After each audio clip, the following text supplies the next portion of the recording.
Hello money nine.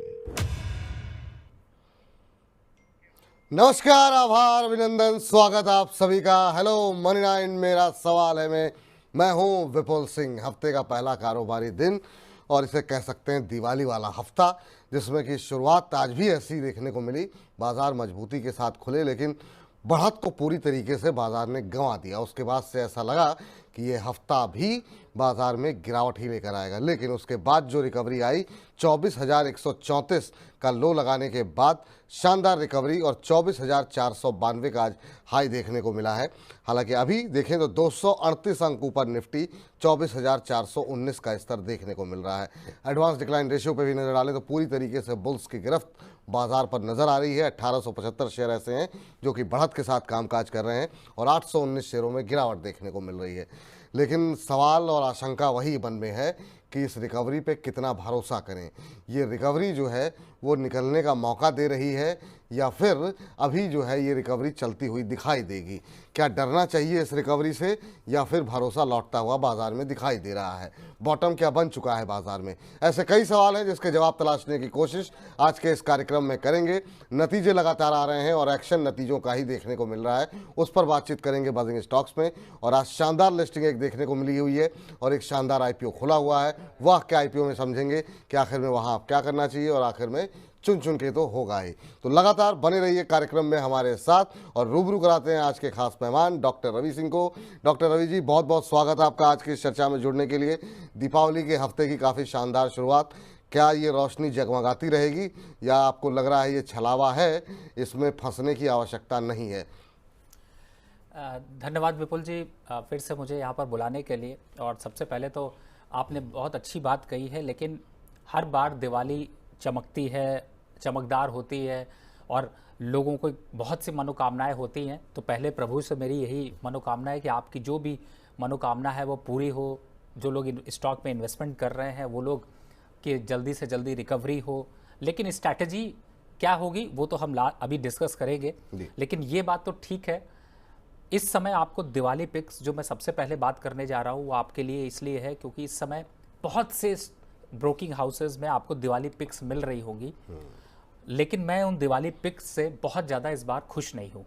और खुश इसलिए नहीं हूँ क्योंकि मार्केट पे अभी थोड़ा करेक्शन है। और मार्केट का करेक्शन, अगर आपको पिछला प्रोग्राम याद हो तो मैंने बताया था 15 जनवरी के बाद तक मार्केट अभी खराब है।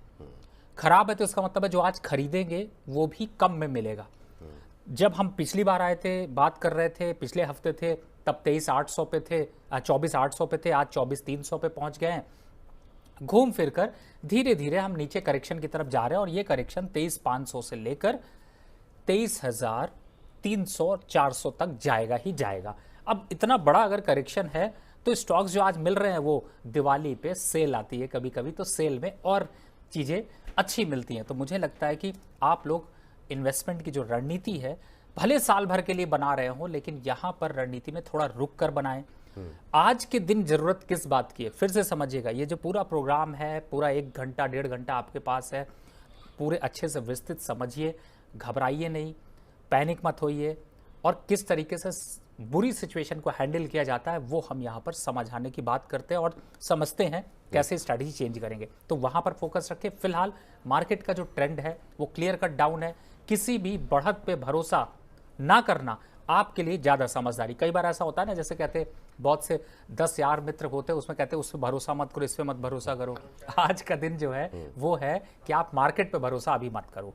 कितना नहीं करना है, जब तक कि 23,500 23,700 के लेवल्स नहीं आते तब तक अभी सेंटिमेंट यहाँ पर स्ट्रांग होने वाला नहीं है। बाकी हम लोग और डिटेल में चर्चा करेंगे। तो बढ़त पे एग्जिट और जो सबसे बड़ी एक्सरसाइज करनी है आप लोगों को वो करनी है कि जो स्टॉक आपके फंसे हुए हैं उन स्टॉक्स की जगह पे लॉस तो है, लेकिन कौन सी चाल बदली जाए, शतरंज की कौन सी चाल चली जाए जो कि आपको जब मार्केट में रिकवरी हो या मार्केट में और गिरावट हो तो दुख कम, बढ़त, प्रॉफिट ज़्यादा निकल सके। अब उस पर विचार करना है। और एक बात ध्यान रख लीजिए, घबराने की कोई ज़रूरत नहीं है।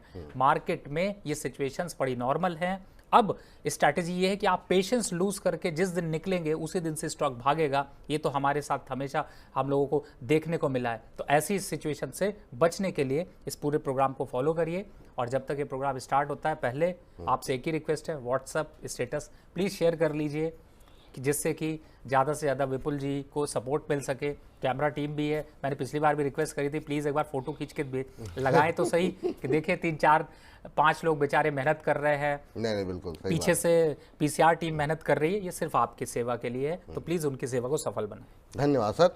और मतलब लब्बो लुआब आपकी बात का ये है कि जो लोग हायर लेवल पे फंसे हुए हैं उनको बेचना नहीं है, और जो लोग इस उम्मीद में है कि जो रिकवरी आ रही है उससे बहुत उत्साहित नहीं होना है और उस उत्साह में आकर के खरीदना नहीं है। ये आपकी बातों का बॉटम लाइन है सर।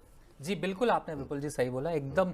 जो मैं इतनी बड़ी बात कहा, आपकी यही क्वालिटी, आप इसीलिए तो अमिताभ बच्चन हैं सर, नहीं सर, क्योंकि नहीं, आप इतनी छोटी बात छोटी सी उस पर कह सकते हैं कि अल्टीमेटली रिजल्ट क्या है। नहीं तो चलिए, बिल्कुल सलाह यही है आप लोगों के लिए कि अभी इस रिकवरी में बहुत ज़्यादा उत्साहित नहीं होना है, और ऐसा नहीं है कि तुरंत ही जो है खरीदारी करने का मूड बना लिया जाए और ये मान लिया जाए कि बाजार की गिरावट थम गई है, ऐसा नहीं है। और हाँ, जिन अच्छे शेयरों में आप फंसे हुए हैं उनको बेच करके भागना नहीं है, निकलना नहीं है, ये भी सलाह आपको नहीं दी जा रही है। सवाल जवाब का सिलसिला शुरू करते हैं। बड़ी संख्या में दर्शकों के प्रश्न हमारे पास उपलब्ध आ चुके हैं और लगातार सवालों की जो है फहरिस्त जो है वो बढ़ती जा रही है। शुरुआत वसीम जैदी साहब के सवाल से करते हैं और इन्होंने 2 सवाल पूछे हैं। एक तो इनका सवाल है SJVN के ऊपर, ये जानना चाह रहे हैं 134 पे लिया हुआ है, और दूसरा सेल 152 पे लिया हुआ है। दोनों में ही दबाव देखने को दोनों में ही दबाव इस समय नुकसान में है। ये सेल 152 पे लिया हुआ है और SJVN लिया हुआ है इन्होंने 134 पे। अभी अगर हम SJVN की बात करें तो जो शेयर ये भाव दिखा रहा है वो चल रहा है 109 के आसपास। जी कुछ कह रहे हैं सर आप? जी बिल्कुल बिल्कुल, आपने सही कहा, 109 के आसपास चल रहा है, 2% ऊपर है, लेकिन इनकी खरीद से ठीक ठाक गिरावट आ चुकी है। SJVN में क्या करना चाहिए सर? सबसे पहले तो इस पे बात कर लेते हैं, फिर जरा सेल पे बात करेंगे, क्योंकि वहाँ पर भी करेक्शन ठीक ठाक आ चुका है। आज 17% के आसपास की गिरावट SJVN में रही 1 महीने में। बिल्कुल, देखिए मार्केट में भी 18-20% से ज़्यादा की गिरावट है। SJN भी इसीलिए गिर रहा है, सेल भी इसीलिए गिर रहा है। लेकिन आपको हमेशा मैं यही कोशिश करता हूँ कि कहाँ पर वापस एवरेज करना है, उस पर फोकस करना है और उस फोकस की तरफ बढ़ते हैं। तो अभी ये समझ में आ रहा है SJVN अब अट्रैक्टिव हो रहा है, लेकिन 100 रुपये और 105 रुपये के पास। 109 चल रहा है, आज तेज है, बहुत अच्छी बात है। अगर आप 100 शेयर के मालिक हैं और 2-4-5 शेयर ऐड करना चाहें तो 1-2 कर सकते हैं, लेकिन 105 बेस्ट लेवल होगा जिन पे ऐड करें। निकलने की राय बिल्कुल भी नहीं है। थोड़ा सा रिकवरी बताया, 15 जनवरी के बाद से ज़्यादा तेजी से रिकवरी दिखाई देगी। सेल की बात करें तो वो भी लगभग 114-15 चल रहा है। हो सकता है आप 130, 35, 40, 50 पे खरीद के रखा हो तो एवरेज करने का मौका मिलेगा। कहाँ पर? ये है 110 और 105 के बीच में। उससे पहले खरीदारी मत करिए। नहीं आता कोई बात नहीं है, छोड़ दीजिए। दोबारा लेवल्स ऊपर निकल गए, सपोज करिए कि अब 125 के ऊपर चला जाएगा तो फिर पकड़ लेंगे। तो मार्केट के वेव के साथ बहते रहेंगे। जहां पर भी मार्केट का वेव होगा वहां पर हम लोग इस तरीके की स्ट्रैटेजी को अपनाएंगे। फिलहाल अभी के जो मोमेंटम है उसमें थोड़ा रिस्क है। रिस्क को कम करने के लिए जल्दबाजी में एवरेज या अपना पैसा ना लगाएं, और हो सकता है आपके पास इस समय पैसा भी ना हो तो थोड़ा सा वेट एंड वॉच की रखें। चलिए, दोनों पे आपको एवरेजिंग के एवरेज भी बता दिए गए हैं, किस लेवल पे आपको एंट्री करनी चाहिए। दोनों में ही जो लोग हायर लेवल पे हैं उनको बने रहने की सलाह भी दी जा रही है यहाँ पर। चलिए अगले दर्शक के पास चलते हैं, और अगले दर्शक हमारे पास गोलू रोड लाइंस के नाम से इन्होंने अपनी आईडी बनाई हुई है, और इनका सवाल गेल इंडिया को लेकर के है, और जिस पर कि लगातार रवि जी की तरफ से SIP के ज़रिए निवेश करने की सलाह जो है वो दी जा रही है।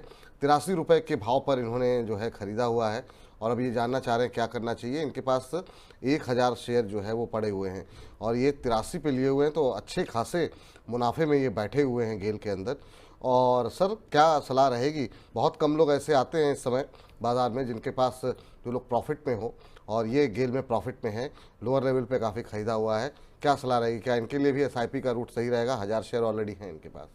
बिल्कुल, देखिए घबराने की ज़रूरत नहीं है, बहुत बढ़िया स्टॉक है। SIP की तरह तो आप बिल्कुल लेते ही रहिए, और 200 मिल रहा है तो मैं तो कह रहा हूँ कि अगर मेरे पास भी कोई फ्रेश कॉल होती तो मैं ज़रूर देता और कहता कि फ्रेश कॉल में भी इसको लेना चाहिए। 200 से लेकर कहीं भी आप खरीदारी करिए, थोड़ा बहुत डिप आ सकता है, लेकिन अगर आपका विज़न SIP का है, मतलब आप 3 साल 5 साल का विज़न रखते हैं, तो कोई और आपको म्यूचुअल फंड खरीदने की ज़रूरत नहीं है। कोई और आपको mid cap, large cap, small cap, infrastructure, real estate, ये सब फालतू के जितने भी एसआईपी के प्लान है उन सब पे अभी कुछ भी करने की ज़रूरत नहीं है। एक एक स्टॉक करके एसआईपी खुद करिए, अपना खुद इंडिपेंडेंट बनिए। और यहाँ पर गेल को अभी रखिए अपनी लिस्ट में। 280 के भाव आएंगे, टाइम लगेगा, लेकिन एसआईपी के जरिए आप बेस्ट प्राइस खरीदेंगे। और जैसे इन्होंने 80 पे खरीदा है, हो सकता है जब हम चर्चा करें आज से 3 साल 4 साल बाद तो ये स्टॉक 350-400 पे हो और फिर कहे किसी ने 200 पे खरीदा था, सर आपने एसआईपी कराई थी। तो ऐसे हालात दिखाई देंगे। मजबूत स्टॉक है, दमदार प्रॉफिट है कंपनी में, ऐसा मार्केट का सेंटिमेंट खराब होने से भी बहुत लंबा समय तक रुक नहीं पाएगा। ठीक सर। इस बीच जरा बात कर लेते हैं संतोष जी के प्रश्न की। संतोष जी ने अदानी पोर्ट के ऊपर प्रश्न भेजा है। 30 शेयर इनके पास हैं 1450 की खरीद पर, और ये कह रहे हैं इसका सपोर्ट प्राइस क्या होगा, सपोर्ट लेवल क्या होगा और लक्ष्य क्या हो सकता है। तो अगर हम अदानी पोर्ट की बात करें 1357 आज ठीक अच्छी खासी रिकवरी है, बाजार की तेज़ी में करीब 3% ऊपर है। ये शेयर उतनी बुरी तरह टूटा तो नहीं है, लेकिन हाँ अपने ऊपरी स्तरों से तो निश्चित रूप से करेक्शन आया है। ये भी 5-6% के आसपास की गिरावट यहाँ पर पिछले 1 महीने में देखने को मिल रही है। आपकी सलाह क्या रहेगी? इस क्षेत्र को लेकर के सरकार भी काफ़ी एग्रेसिव है, एक्सपोर्ट को लेकर के जो भी कुछ काम किए जाएंगे उसमें पोर्ट्स की काफ़ी आवश्यकता पड़ेगी। कैसे देख रहे हैं सर आप इसको, अदानी पोर्ट्स को 1350 के आसपास? देखिए फिलहाल तो मेरा जो टारगेट है वो है इस समय 1150 रुपये। तो जिन लोगों ने 10, 50, 100 रुपये का नुकसान आ रहा है, मार्केट वैसे ही डाउन है, एग्जिट कर लो, कोई फ़ायदा नहीं है रखने का। और अगर मान लो तो एग्जिट कर लो। वापस कितने पे लेना है? पहला सपोर्ट है 1200 का, दूसरा सपोर्ट है 1100 का। अगर निफ्टी यहाँ पर करेक्ट हुई तो ये सब लेवल्स एक झटके में आ जाएंगे। पुल बैक आया तो 1400 से ऊपर जाएगा नहीं, तो फिलहाल एग्जिट होने की है। एग्जिट हो लीजिए, यहाँ पर ये सलाह यहाँ पर निकल करके आती हुई। अगले दर्शक हमारे साथ जुड़ चुके हैं, कुलदीप जी हैं। कुलदीप जी को नमस्कार। नमस्कार सर। नमस्कार सर। सर कैसे हैं कुलदीप जी आप? नमस्कार सर। मैं तो बहुत बढ़िया सर, बहुत बढ़िया सर। अच्छा सर, कहाँ से बोल रहे हैं? आपको सर दिल्ली से बोल रहा हूँ सर। आपको और रवि सर को सर बहुत बहुत नमस्कार सर। अरे आपको भी बहुत बहुत नमस्कार। और पता नहीं अब बात हो 1 हफ्ते में ना हो, आपको अभी से दीपावली की बहुत बहुत शुभकामनाएं सर। सर आपको भी सर, आप दोनों लोगों को sir. Thank you sir, thank you sir. क्या सब जी सर मेरे पास दो शेयर है, मतलब एक जो RBML का है वो सर 78 शेयर है 502 रुपए पे। और सर एक मेरे पास LIC में सर मैं फंसा हुआ हूँ सर बहुत समय से, उसके मेरे पास 107 शेयर है। मैंने इसको ऐड करके 107 बनाया है 1100 रुपए पे सर। और सर निकल नहीं पा रहा हूँ। LIC को मैं 8 से 10 महीने के लिए होल्ड कर सकता हूँ। RBNL को भी मैं 2 से 4 महीने के लिए होल्ड कर सकता हूँ सर। 2-4 महीने के लिए होल्ड कर सकते हैं। LIC का भाव क्या बताया आपने? 1109 रुपए पे सर 107 शेयर है, जिसको मैं 6 से 8 महीने के लिए होल्ड कर सकता हूँ। RBNL को मैं 2 से 4 महीने के लिए कर सकता हूँ। 2-4 महीने RBNL होल्ड कर सकते हैं, 6-8 महीने LIC होल्ड कर सकते हैं। LIC पे आपको करीब करीब 200 रुपये के आसपास का नुकसान पर शेयर हो रहा है। 7-8 महीने होल्ड कर सकते हैं। बीमा क्षेत्र को लेकर के काफ़ी कुछ घटनाक्रम हो रहा है, लेकिन बाजार की पिटाई में शेयर भाव पे उस तरीके से रिफ्लेक्ट होती हुई चीज़ें दिखाई नहीं दे रही। अभी कुछ दिन पहले ही और ज़्यादा कंपनियों को जो है कोशिश की जा रही है कि वो भारतीय बाजार में उतरें और बीमा क्षेत्र के लिए काम करें। सर LIC को किस तरीके से आपका व्यू रहेगा? आज 1 महीने में करीब 8-9% के आसपास का करेक्शन यहाँ पर देखने को मिला है। वही RBNL पे इनका दूसरा प्रश्न है, जो कि इसमें भी इनके फंसे हुए हैं, पर यहाँ 2-4 महीने का ही नज़रिया है। देखिए मैंने एक स्ट्रैटेजी पहले भी अपनाई थी और उस स्ट्रैटेजी पे मुझे बहुत अप्रिसिएशन मिला। आप जैसे लोग मिलते हैं जो फीडबैक देते हैं तो बड़ी खुशी मिलती है, दिल में किसी का लॉस रिकवर होता है। वैसे मेरी चॉइस में कभी भी LIC रहा नहीं है, अगर आपको याद हो विपुल जी। और LIC की जगह मैं एक स्टॉक बड़ा पसंद करता था, क्योंकि LIC एक ऐसा नाम है ना जिससे कि भरोसा जच जाता है, लेकिन उस भरोसे का फ़ायदा कभी नहीं उठ पाता है। एकदम साफ मैं कह रहा हूँ। तो उस भरोसे के फ़ायदे को उठाने के लिए मैंने एक स्ट्रैटेजी बनाई थी, जिसमें मैंने किया था कि LIC के 900 रुपये के स्टॉक को मैंने चेंज कर दिया था 350 रुपये के LIC हाउसिंग फाइनेंस के। अच्छा। अब आज आप देखिए कि वो स्टॉक विपुल जी इस समय चल रहा है 600 रुपये का। ओह, मतलब आप LIC में बने रहते तो कुछ नहीं होता, नुकसान ही होता, या वहीं रहते, लेकिन यहाँ पैसा डबल हो गया।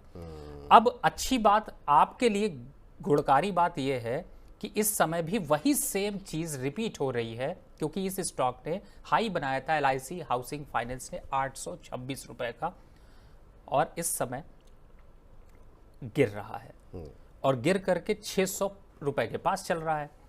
900 पे वो खड़ा हुआ है LIC। तो यहाँ पर आपके पास एक बढ़िया मौका है LIC हाउसिंग को चेंज कर लीजिए, LIC से निकल जाइए और LIC हाउसिंग पे स्विच कर लीजिए। क्वांटिटी ज़्यादा खरीद पाएंगे, वहाँ 900 रुपये का शेयर है, यहाँ 600 रुपये का है, तो आप 1.5 गुना क्वांटिटी खरीद सकते हैं, यानी एक के बदले 1.5 शेयर मिलेंगे।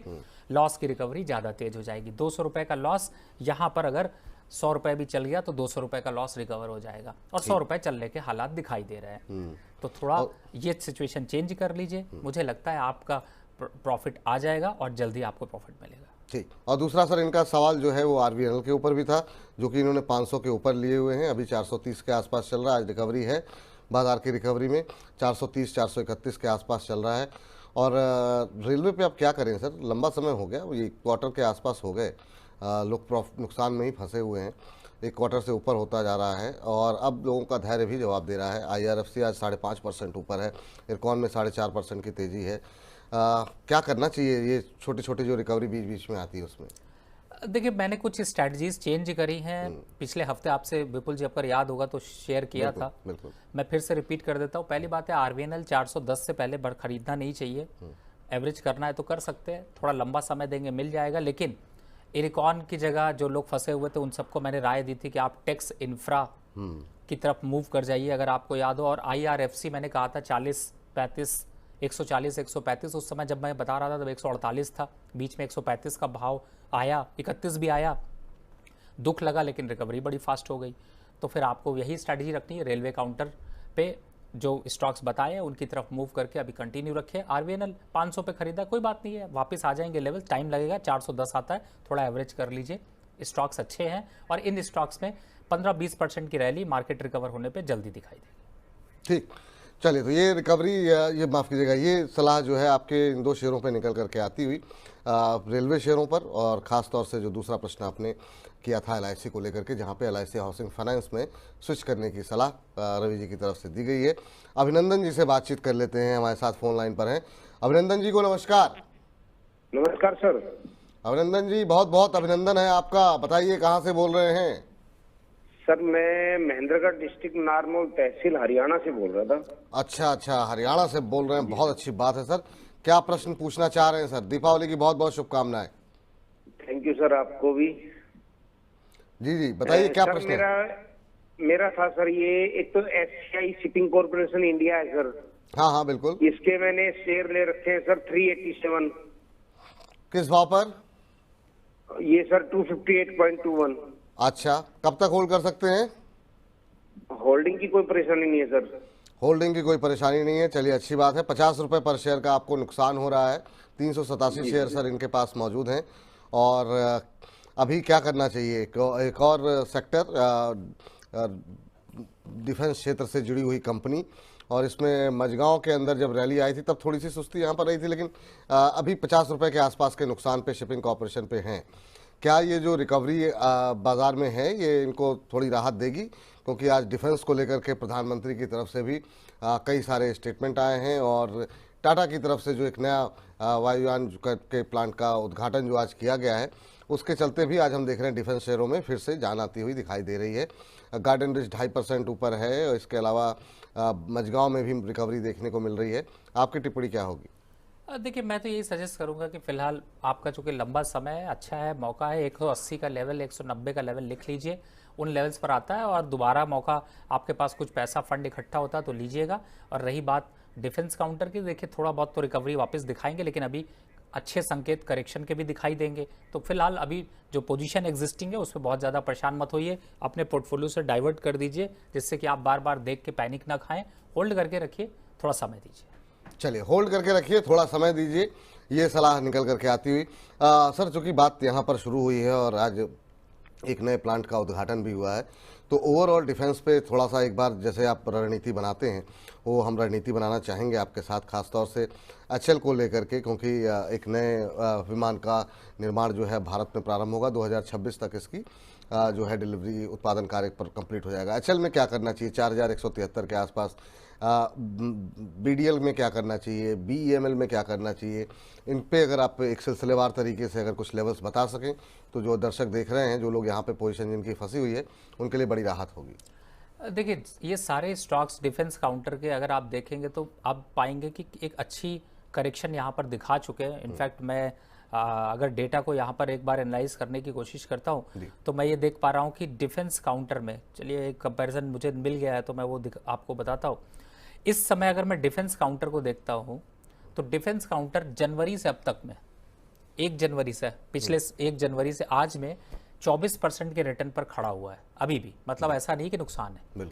दूसरी बात, कितना हाई गया था, हाई इसने दिया था 86% का रिटर्न, यानी कि अगर 86% का रिटर्न देखें और इस समय 24% बचा है तो अब क्लियर कट है कि कहीं ना कहीं से आपके 62% के रिटर्न तो गिरे हैं। बिल्कुल, तो अच्छे लेवल पर यहाँ पर मिल रहा है। और आपने बहुत इंपॉर्टेंट बात कही कि कहाँ पर खरीदें। बीडीएल देखिए, मैंने 1050 के लेवल बोले हैं, 1035 चल रहा है, तो इसका मतलब है कि चढ़ने की बारी तो आ गई है। एचएल की बात करें तो 4050 पे चढ़ने की बारी आ गई है। बीएल की बात करें यानी कि भारत इलेक्ट्रॉनिक्स, तो 255 रुपए के पास आपकी चढ़ने की बारी आ गई है। पारस डिफेंस की बात करें तो 850 यानी 100 रुपये अभी और करेक्ट होगा, इन पे चढ़ने की बारी आ जाएगी। मैसडॉक की बात करें तो 3800 के लेवल पे चढ़ने की बारी आ जाएगी। कोचिन शिपयार्ड को मैंने एग्जिट मैसडॉक पे क्या लेवल बताया सर आपने? जी, मैसडॉक पे अभी मैंने बताया 3800 के लेवल। 3800 जी।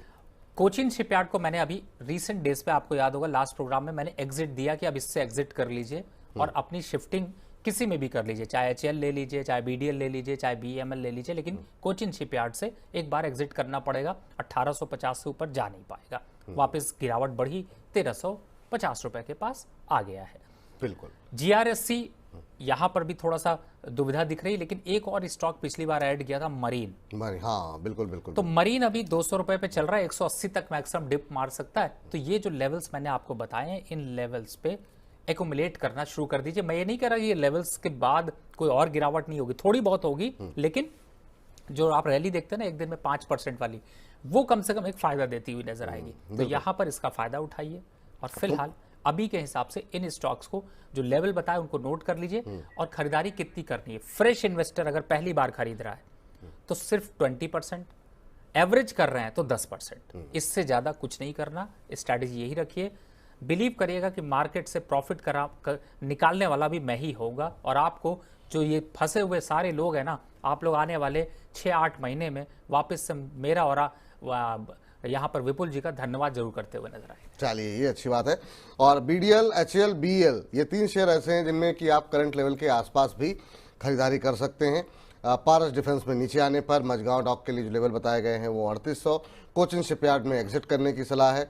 मरीन जो है अभी 180 तक आ सकता है, तो उन लेवल्स के आने के आसपास जो है आप खरीदारी कर सकते हैं। लेकिन कहीं पर भी आप खरीदारी करें तो अग्रेसिव बाइंग नहीं करनी है, ये पहले स्पष्ट रूप से आपको जानकारी और जो है वो यहाँ पर दे दी गई है। चलिए आगे बढ़ते हैं और मानस जी का एक प्रश्न है, और वही प्रश्न जो हमने शुरुआत में किया था कि सर क्या आज मार्केट जो ऊपर जा रहा है इसको बाउंस बैक माना जा सकता है या फिर क्या गिरावट समाप्त हो गई है? तो सर अगर एक लाइन में अगर आप अपना उत्तर दोहरा दें, क्योंकि बहुत सारे दर्शक पहले प्रश्न का उत्तर शायद ना सुन पाए हों, तो उस पर अगर आप टिप्पणी करना चाहें तो। देखिए, दिवाली है उसी हिसाब से जवाब देता हूँ। दिवाली में जब दिवाली जो होती है, मोमबत्ती जो होती है, जब बुझने वाली होती है तो बहुत तेज फड़फड़ा के जलती है, रोशनी बढ़ा देती है, लेकिन उसके बाद अंधेरा छा जाता है। स्टॉक मार्केट पे अभी जो ये तेजी का ट्रेंड है, इसका दिया थोड़ा बुझता हुआ सा नजर आएगा। और दूसरे दिए की ज़रूरत है, वो दिया आप जलाएंगे, थोड़ा रुक कर नीचे लेवल पर वापस से नए टेक्नोलॉजी का दिया लेकर आएंगे, वही जलेगा, तभी मार्केट बढ़ेगी। चलिए, तो ये सलाह है, अभी जो है उत्साहित होने की आवश्यकता नहीं है, और ये सलाह पहले भी आपको दी गई थी, लेकिन बहुत सारे लोगों की संख्या बढ़ती जा रही है, तो मैंने कहा कि एक बार फिर से इसको रिपीट करा दिया जाए। तो जो बहुत लोगों के सवाल, तो अभी कितने लोग आ गए हैं विपुल जी? अभी लोगों की संख्या करीब 1700 के आसपास है। तो जी, तो अब देखते हैं। अभी देखिए, बिल्कुल जाइए गेस्टों के पास, मिठाई बांटिए, दोस्तों से मिलिए, एंजॉय करिए। मनी 9 कितने 1700 लोग का मतलब है कि आप लोगों में से 1700 लोग ही सिर्फ मोबाइल देख रहे हैं, ऐसा तो हो नहीं सकता। प्रोग्राम तो आप 1.5 लाख 2-2 लाख लोग एक बार में देख लेते हैं। तो ऑन करके छोड़िए, थोड़ा उत्साह दीजिए। और जो 2000 का आंकड़ा 2100 शुभ नंबर यही है। 2100, हाँ बिल्कुल 2100 शुभ नंबर है। 2100 मेरी रिक्वेस्ट है, 10-15 मिनट आपके 10 मिनट के अंदर आप 2100 तो पार करवाइए प्लीज। आप लोग व्हाट्सएप स्टेटस पे शेयर करिए। और मैं एक चीज बता दूं आप लोगों को, आप जितने लोग मुझे कॉल करते हो ना, वो सबके मैंने नंबर सेव कर रखे हैं। और सेव करने के बाद मैंने उन सबके स्टेटस जरूर चेक करना है। अगर आपका नहीं मिलने वाला ना, अगली बार गलत ट्रिप देने वाला हूं। तो आप सभी से निवेदन है कि अपने व्हाट्सएप स्टेटस पे इस लिंक को लगाइए, अपने दोस्तों के साथ, प्रियजनों के साथ, अपने ऑफिस के कलीग के साथ। पहले ये बताइए इस विपुल लिंक जी, को आपने शेयर- स्टेटस लगाया कि नहीं नहीं, लगाया? बिल्कुल मेरा स्टेटस लगा हुआ, आप चेक कर सकते हैं। सोच लीजिए आप चोरी पकड़े जाएंगे। नहीं नहीं नहीं नहीं नहीं आप बिल्कुल जो है देख सकते हैं इसको। तो इससे मतलब हम लोगों के लिए उत्साह के लिए खाली बस यही एक कारण है कि यही वजह रहती है, और आपका कुछ जाना नहीं है, तो संख्या वाला आप लोगों का जो है वो हम लोगों का उत्साह बढ़ाती है। तो ज़्यादा से ज़्यादा लोगों तक इस कार्यक्रम को पहुंचाने का प्रयास कीजिए। चलिए, इस बीच जो है हमारे संतोष जी का एक प्रश्न आया है और कह रहे हैं सुजलॉन और जेपी पावर पर व्यू दे दीजिए। रवि जी से ये राय जो है वो यहाँ पर जानना चाह रहे हैं। ये दोनों शेयर ऐसे हैं जिस पर कि हमने देखा आज काफ़ी शानदार रिकवरी सुजलॉन के अंदर 7% ऊपर है, 72 का लेवल आ गया है यहाँ पर। तो सर सुजलॉन में एक बार फिर से बाउंस बैक आज देखने को मिल रहा है, और ये शेयर 75 के आसपास से गिरना शुरू हुआ था और फिर लगा कि शायद अब 65-60 के नीचे जाता हुआ दिखाई देगा, लेकिन आज का ये बाउंस बैक क्या दर्शा रहा है?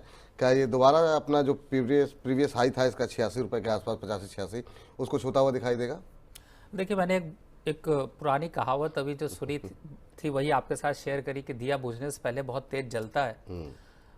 तो आज इस दिए की जो तेजी की रोशनी है ना, उसमें एक लास्ट मिनट का काम कर लेते हैं, और जो सुजलॉन जिन लोगों के पास है ना, उसका आज आप प्रॉफिट बुक कर लीजिए 72 रुपये पे। उससे खरीदिए, मिठाई उठाई खरीदिए, बच्चों के लिए कपड़े ले आइए, मैडम के लिए कुछ बढ़िया सा खाने का ले जाइए, और अच्छे से एंजॉय करिए।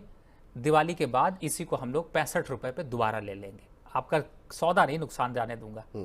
तो फिर जो लेकिन प्रॉफिट आ रहा है जो लोग प्रॉफिट में नहीं है, लॉस में है, 85-86 पे ले वो भी रखा है, निकल जाए, वो भी निकल जाए। हाँ, वो भी निकल जाए, उससे पैसा। मैंने बताया ना, आप क्या करिए, अगर सपोज करिए कि आपने 65 अभी 80 पे खरीदा था, 72 चल रहा है, 8 रुपए का भी नुकसान है, कोई बात नहीं, आप उस नुकसान को निकाल लीजिए, और उस नुकसान से भी कुछ खरीदारी करके आइए, पैसा थोड़ा कम हो जाएगा। सपोज करिए कि आपके पास 1 लाख रुपए थे और आपने 5,000 रुपए खर्च कर डाले इस दिवाली में, तो ये जो स्टॉक है ना वो वापस से 65 पे मिलेगा, तो वो जो आप खरीदना चाहते हैं वो कम भाव में मिल जाएगा।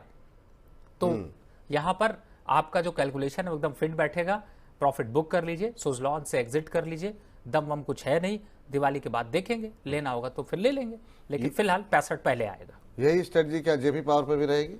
जेपी पावर में तो क्या कहा जाए, उसका पावर खत्म हो चुका है, लेकिन आप लोग पता नहीं कौन कौन सा पावर देने की कोशिश कर रहे हैं। हम लोग क्या दर्शक देने की कोशिश कर रहे हैं, उनके सवाल हैं, कह रहे हैं कि 17-18 रुपए पे है, क्या खरीद सकते हैं, नहीं खरीद आंख बंद करके काट दीजिए सौदा, और ये समझ लीजिए कि आज 18 रुपए की तो यार आजकल वो भी नहीं आती है, बालूशाही भी नहीं मिलती है, और वो भी नहीं मिलता। विपुल जी, आपकी कौन सी फेवरेट मिठाई है बताइए? हमारी तो सर रसमलाई का एक पीस भी 21 रुपए का आता है, 22 रुपए 25 रुपए का आता है, तो रसगुल्ला भी उतना ही महंगा आता है। तो फिलहाल ये शेयर फिलहाल बेकार है, निकल जाइए। एक और शेयर पे प्रॉफिट बुक करा रहा हूँ, उसका भी नाम ले लेता हूँ, आर पावर, 42 रुपए चल रहा है। विपुल जी वैसे पूछते पहले ही बता दिया, विपुल जी की नजरों से हम भाप लेते हैं पूछने वाले, तो नहीं, ये बिल्कुल सही कहा आपने। अगला सवाल मेरा इसी के इर्द गिर्द होने वाला था, तो आपने बिल्कुल सही भापा है सर। और इसी के साथ साथ मैं, चूंकि आपने आर पावर का जिक्र किया, कई सारे सवाल पीएफसी को लेकर के हमारे पास आ रहे हैं। तो पावर कंपनियों पे एक पीएफसी और एक रिडा, ये अगर आप बात कर लेंगे तो मेरे ख्याल से एसजेवीएन हो गया, और एक एनएचपीसी, हाँ ये जो है ये 3 शेयर और थोड़ा सा अगर आप टिप्पणी कर दें तो पूरा पावर पैक हमारा जो है वो कंप्लीट हो जाएगा। मतलब आप दिवाली के साथ पूरा पैक लेना चाहते हैं? मैं चाहता हूं कि मतलब जो है बिल्कुल जो है, क्योंकि ये सवाल पड़े हुए हैं मेरे पास, अब एक एक का नाम लेंगे, अलग से पूछेंगे, उससे अच्छा ये है कि कम से कम लोगों को एक आइडिया मिल जाता है इससे। क्योंकि ये, अब मैं इस पे बारे में पढ़ रहा था सर, ये जो डिफेंस के जो मजगांव वगैरह हैं, इसमें इंस्टीट्यूशन से ज़्यादा रिटेलर्स की अब हिस्सेदारी हो गई है। तो ये वो शेयर है जिसमें लोगों की, रिटेलर्स की बहुत बड़ी पोजीशन फंसी हुई है, और शायद इसी वजह से हम लोगों के रोज डिस्कशन करने के बावजूद, रोज लेवल बताने के बावजूद, लोगों के सवाल जो है वो इस पर थमते हुए भी नहीं दिखाई दे रहे हैं। देखिए, रिटेलर का पार्टिसिपेशन होना अच्छी बात है।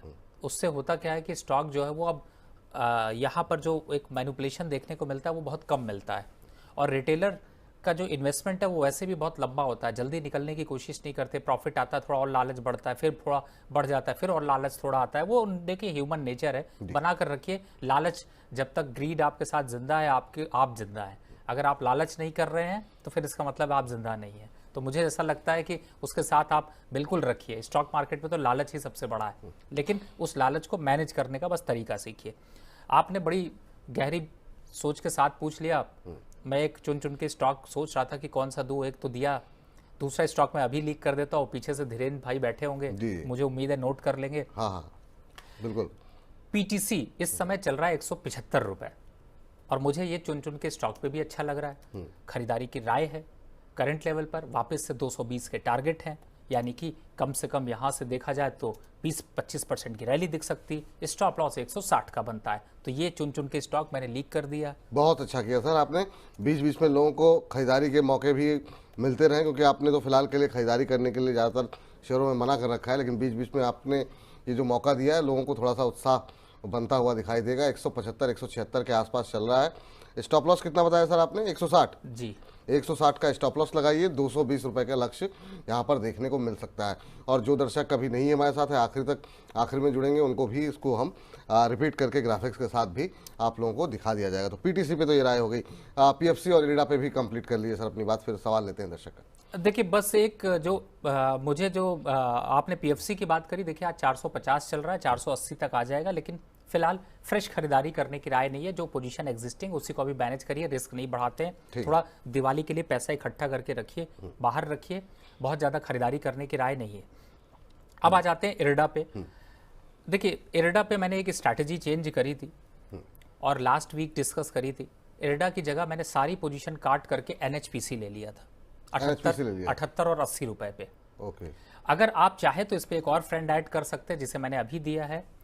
चाहे तो आप एनएचपीसी ऐड कर लीजिए 50%, और 50% यहाँ पर PTC, power trading corporation add कर लीजिए, क्योंकि इस स्टॉक का रुझान उतना दमदार अब दिख नहीं रहा है।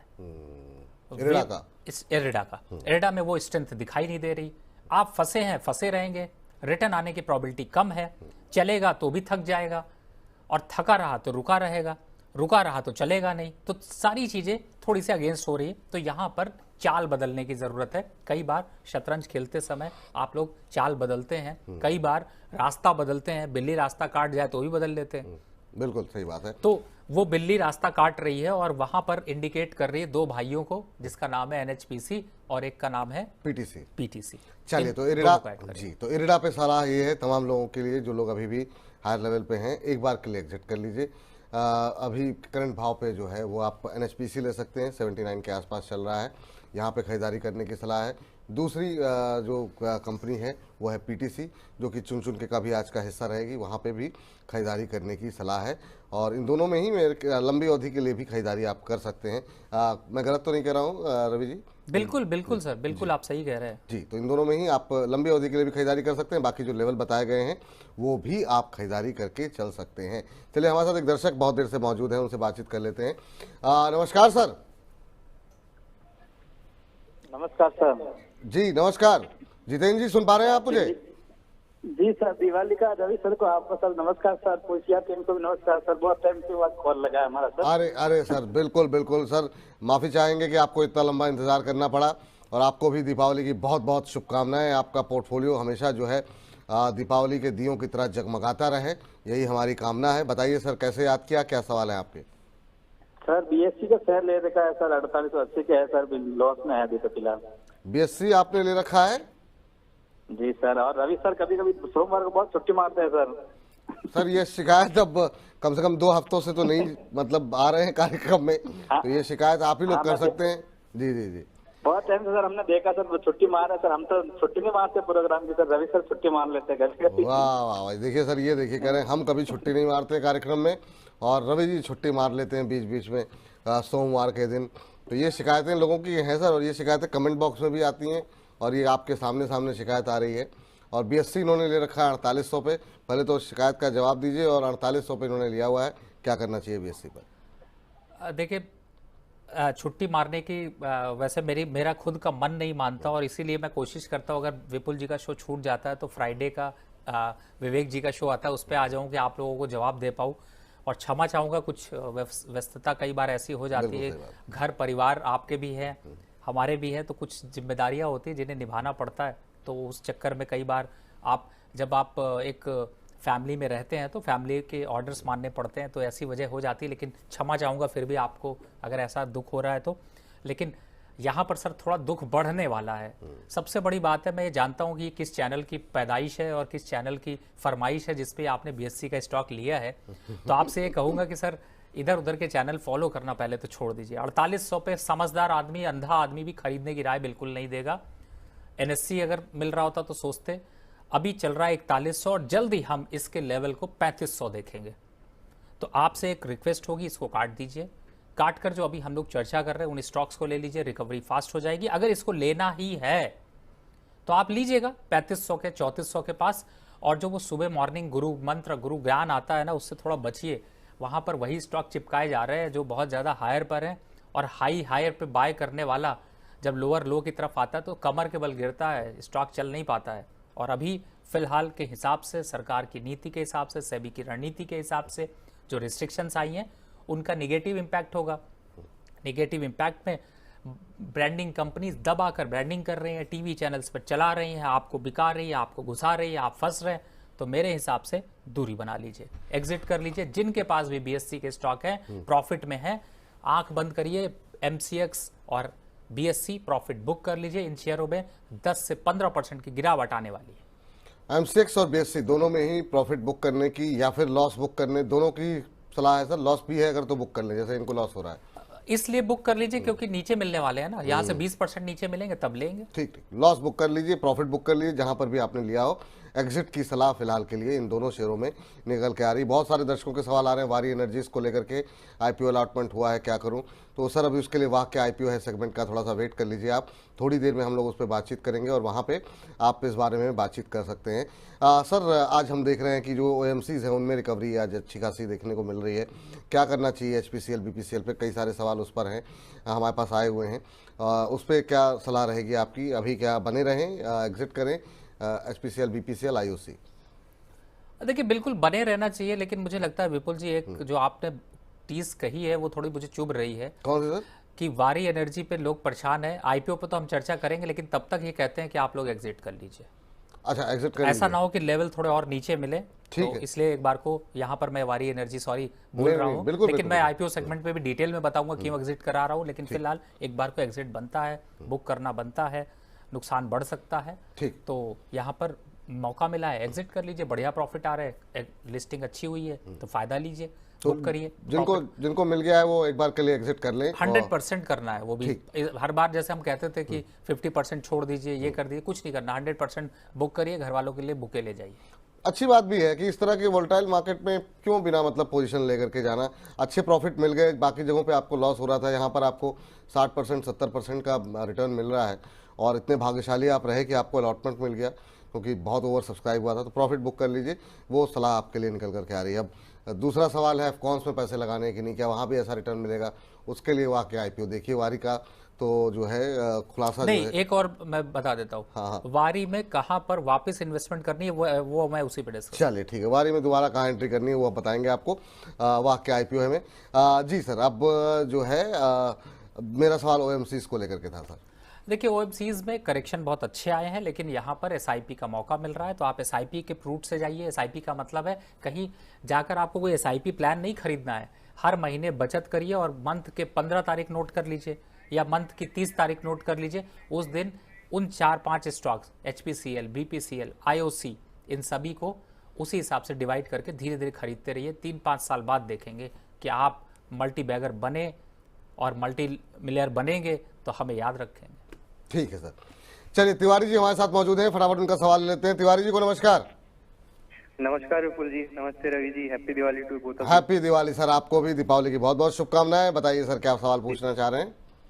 सर मॉइल लिया था मैंने रवि सर की रिकमेंडेशन पे, 390 का बाय प्राइस है और क्वांटिटी 50 है और ड्यूरेशन 6 मंथ टू 1 ईयर। चलिए 60 रुपए का नुकसान है आपको, 390 पे लिया हुआ है, 330 331 का भाव देखने को मिल रहा है और अभी ये नुकसान में ठीक ठाक हैं सर। क्या सलाह रहेगी आपकी? एक महीने में 18-19% का करेक्शन देखने को मिला है, काफ़ी तेज गिरावट रही है। अभी क्या वेट करना चाहिए इनको? बिल्कुल वेट करना चाहिए। 310 और 305 ये लेवल नोट कर लीजिएगा तिवारी जी, यहाँ पर ऐड कर लीजिएगा। और इस समय तो वो क्या कहते हैं, वैसे भी थोड़ा सा आप तो पंडित आदमी है तो समझ ही रहे होंगे, इस समय जितने भी इन्फ्लुएंसर्स हैं, जितने भी मार्केट है उस पर थोड़े राहु काल बढ़े हुए हैं और उसका इम्पैक्ट सीधे सीधे दिखाई दे रहा है। मतलब मार्केट यहाँ पर थोड़ा करेक्टिव है तो पेन रहेगा, लेकिन 15 जनवरी के बाद थोड़ी रिकवरी के संकेत बनेंगे। तब तक 50 शेयर को कोशिश करिए 75 तक ले जाइए। 50 शेयर को 75 तक ले जाइए। इस बीच आपने 2100 का जिक्र किया था, 2100 से ज़्यादा दर्शक हमारे साथ इस समय मौजूद हैं, तो जो नंबर आपने दिए थे दर्शकों ने वो पूरे कर दिए फटाफट, तो इसके लिए तभी दर्शकों का बहुत बहुत धन्यवाद। और अब अगले टारगेट के लिए आप लोग आगे बढ़िए और ज़्यादा लोगों तक कार्यक्रम को पहुंचाइए। हमारी तरफ से तो यही रिक्वेस्ट और निवेदन आप लोगों के साथ है। वैसे मैं बताऊँ आपको, आपको ने कहा था आपको रसमलाई बहुत पसंद है, और मुझे, अब मैं बताऊँ विपुल जी, गुलाब जामुन बहुत पसंद है। बहुत अच्छी सर, मुझे गुलाब जामुन भी बहुत पसंद है, वो भी आइसक्रीम के साथ, ठंडी ठंडे अरे आइसक्रीम और गर्म गर्म गुलाब लालच। जामुन। और लेकिन आपने जैसे 2100 बोला ना, आपको बताऊं मैं सच कह रहा हूँ, जिसकी कहिए मैं विश करके कर सकता हूँ, एकदम 2100 आपने बोला लोग आ गए ना, तो ऐसा लगा गुलाब जामुन का स्वाद मेरे मुंह में आया, इसीलिए मैंने नाम लिया। वाह, बहुत शानदार सर। ऐसा ना हो कि मतलब कार्यक्रम के दौरान ही गुलाब जामुन मंगवाने पड़ जाए। चलिए आगे बढ़ते हैं फटाफट। मुझे बार बार कहा जा रहा है बजिंग स्टॉक्स का समय हो गया। 2-3 सवाल फटाफट ले लेते हैं। और बलबीर भारद्वाज जी कह रहे हैं नमस्ते विपुल सर, रवि सर। विपुल सर सब कुछ पूछ लेते हैं, विपुल सर की मेमोरी बहुत शार्प है। थैंक यू सर मेरी याददाश्त के बारे में तारीफ करने के लिए। कह रहे हैं कि मेरा सवाल एक्साइड के ऊपर है, एक्साइड में एंट्री ले सकते हैं सर, लंबी अवधि का नजरिया है, लॉन्ग टर्म व्यू है, एक्साइड में एंट्री करना चाह रहे हैं, ईवी की स्टोरी को प्ले करना चाह रहे हैं, एक्साइड पे आपकी राय क्या होगी सर? लीजिएगा, लेकिन 420 के आसपास अभी नहीं, थोड़ा वेट कर लीजिए। थोड़ा वेट करें। अब इस बीच हमारे साथ बहुत सारे लोगों ने कुछ पैसे भी भेजे थे, उनके सवाल को मैंने अलग रखा है, अभी तक बातचीत हो नहीं पाई उनमें। और पहला प्रश्न जो है दानिश शमीम साहब का ले लेते हैं। कह रहे हैं कि विपुल सर और रवि सर की जोड़ी बेस्ट है। Thank you sir. कह रहे हैं सर रवि सर आपकी तबीयत कैसी है, और सर की बात सुन करके सारा टेंशन मेरा ख़त्म हो जाता है। कह रहे हैं कि सर शुगर इंडस्ट्री पर कोई टिप्पणी कर दें। तो पहले तो अपनी तबीयत का आप हालचाल बताइए, आपने पिछले बार बताया था कि आपकी तबीयत नासाज है, और दूसरा इनको जो है बता दीजिए कि शुगर इंडस्ट्रीज़ पे इनके लिए क्या रणनीति होगी। देखिए दानिश साहब कोलकाता से शायद मेरे ख्याल से ये ज़्यादा एक्टिव रहते हैं और वहीं से ज़्यादातर सवाल पूछते हैं, और बहुत अच्छा लगता है जब लोग ऐसे धीरे धीरे जान पहचान बनती है, बातचीत होती है। तो बहुत बहुत धन्यवाद आपका। और मैं अभी काफ़ी हद तक, मैं फ्राइडे सैटरडे 2 दिन हॉस्पिटलाइज था, और इसी वजह से इस फ्राइडे आपका शो भी नहीं कर पाया, लेकिन वो पहले मैंने बता दिया था। और आप लोगों की दुआओं की वजह से मैं अब धीरे धीरे स्वास्थ्य में बेहतर हो रहा हूँ, लेकिन आपसे इसी तरीके से शेयर कर रहा हूँ जैसे आप हमारे परिवार हैं। तो इस जो अभी मेरा ट्रीटमेंट चल रहा है उसमें 15 दिन का समय, अभी 15 से 20 दिन का समय और लगेगा, थोड़ी सी डिसकंटिन्यूटी रहेगी, डिस्कम्फर्ट रहेगा, लेकिन मेरा एक मानना है कि आपके साथ जुड़ना है तो जुड़ना है। और इसी हिम्मत के साथ आज मैं यहाँ पर बैठ के शो कर रहा हूँ, ये आप लोगों का आशीर्वाद है। तो बहुत बहुत धन्यवाद, आप लोग मेरे स्वास्थ्य की चिंता करते हैं। और सबसे अच्छी बात है, मैं उन लोगों से क्षमा मांग लूँ जो लोग मुझे, मैं आपका भी जब नीचे कमेंट देखता हूँ और आपके सब लोग कमेंट देते हैं, मैं जवाब रिप्लाई तो नहीं दे पाता, लेकिन दिल में ऐसा सुकून मिलता है जो आपको मैं बता नहीं सकता, एक्सप्रेस नहीं कर सकता। बस यही कहता हूँ कि आप लोगों की दुआएं हैं और बहुत अच्छा लगता है, सारे मैसेजेस मिलते हैं। अब आ जाते हैं शुगर इंडस्ट्री पे। देखिए शुगर इंडस्ट्री पे अभी के हिसाब से मैं थोड़ा सा वेट एंड वॉच इसलिए कर रहा हूँ क्योंकि दिसंबर, मिड ऑफ दिसंबर तक बजट की जब तैयारी होगी तो शुगर इंडस्ट्री फिर से चमकेगी। ये एथेनॉल की स्टोरी पे नया बॉल फेंका जाएगा, उस समय पकड़ेंगे। फिलहाल अभी के हिसाब से देखें तो डालमिया शुगर, बलरामपुर चीनी, बजाज हिंद, इनको अगर आपने होल्ड कर रखा है, होल्ड करके रखिए। थोड़ा एकोमुलेट करना चाहते हैं तो 20% पोजीशन एकोमुलेट, मतलब थोड़ा फ्रेश बाय भी रखना चाहे तो रख सकते हैं। बाकी अभी वेट एंड वॉच करें। और दानेश जी बहुत बहुत धन्यवाद। चलिए धन्यवाद आपका। और अच्छा लगता है जब आप लोग इस तरीके से प्रेम दिखाते हैं। तो एमजे व्लॉग जी का सवाल है, इन्होंने भी 100 रुपये भेजे हैं हमें सर, और कह रहे हैं कि सर हेलो सर, दोनों लोग बहुत स्मार्ट दिख रहे हो। थैंक यू, बहुत बहुत धन्यवाद आपका कि हमारे जैसे लोगों को स्मार्ट कहने के लिए। और इस बीच कह रहे हैं कि sir I am so much confuse, please suggest 2-3 shares under 500 जिसमें अगले 5-10 साल तक मैं SIP कर सकूं बिना टेंशन के। Right now I have Usha Martin and Tara power इन्होंने लिखा हुआ है। तो जी, तो टाटा पावर इनके पास होगा, स्पेलिंग मिस्टेक हो गई होगी, कोई बात नहीं। तो टाटा पावर अच्छी है। उषा मार्टिन कैसा लग रहा है सर आपको? और SIP के लिए आपको बताया गया, गेल बता दिया गया, PTC बता दिया गया, ये वो शेयर अच्छे कर सकते हैं। बाकी अगर कुछ टिप्पणी करना चाहें रवि जी इस पर और ज़्यादा तो कर सकते हैं रवि जी। देखिए आपने विपुल जी जब कहा है तो मुझे लगता है कि रिपीट करके टाइम नहीं करते हैं, उसको वापस जो बोला है वो एकदम परफेक्ट है। उषा मार्टिन भी होल्ड करके रखिए, लेकिन 550 आता है तो निकल जाइए। बाकी SIP के लिए जो स्टॉक्स बताए हैं आप जो कर रहे हैं बेस्ट। ठीक है, तो अभी के लिए फिलहाल जो राय आपके लिए है, आपको मुझे उम्मीद करते हैं कि स्पष्ट राय मिल गई होगी। एक और शेयर डिस्कस कर लेते हैं। हिंदुस्तान जिंक सर कह रहे हैं कि शेयर मार्केट के दोनों गुर्देव को एक ही फ्रेम में देखकर मजा आ गया। मेरा सवाल हिंदुस्तान का है, हिंदुस्तान जिंक का 528 पर 200 शेयर हैं, 4 महीने का व्यू है। नयन प्रधान जी का ये प्रश्न था, तो नयन जी के लिए बताइए सर क्या सलाह रहेगी? 580 पे प्रॉफिट बुक करेंगे। 580 पे प्रॉफिट बुक करें। और चलिए सवाल जवाब का सिलसिला जारी रखेंगे और आप लोगों के बहुत सारे सवाल हैं, कोशिश करेंगे और ज़्यादा सवालों को लेने की, लेकिन पहले बजिंग स्टॉक्स।